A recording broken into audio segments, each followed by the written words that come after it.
Friends welcome my channel. இன்றைக்கி நம்ம சீம்பாலே இல்லாமல் சீம்பால் செய்யலாம். நம்ம பாக்கெட் பாலை வச்சு சீம்பால் செய்யலாம். அதுக்கு ஒரு அரை லிட்ரு ஆரோக்கிய பால் இப்போ இதில் பேனில் ஊற்றிருக்கிறேன். அது நல்லா காஞ்சிடுச்சுல. இப்போ ஒரு கப்பு சர்க்கரை சேர்க்குறேன். ஒரு 150 கிராம் சர்க்கரை சேர்க்குறேன். சேர்த்து நல்லா கலந்து விட்ருங்க. இப்போ நம்ம சைனா கிராஸ் அகரங்கிறது ஒரு 10 கிராம் சேர்த்துக்கிறேன். ஏலக்காய் சுக்குத்தூள் சேர்த்து நல்லா கலந்து விட்டுக்கோங்க. நல்லா கலந்துக்கோங்க. நல்லா இது நல்லா திக்காக ஆகட்டும். இப்போ பாருங்கள், நம்ம பால் பவுடர் ஒரு 4 ஸ்பூன் சேர்த்துக்கலாம்.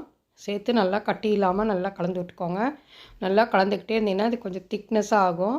நம்ம சீம்பால்னால் எல்லாருக்குமே பிடிக்கும். அது இப்போதெல்லாம் ரொம்ப கிடைக்கிறதில்ல. அதனால் நம்மளே வீட்டில் ஈஸியாக சீம்பால் செஞ்சு கொடுக்கலாம், குழந்தைங்களுக்கும் கொடுக்கலாம்.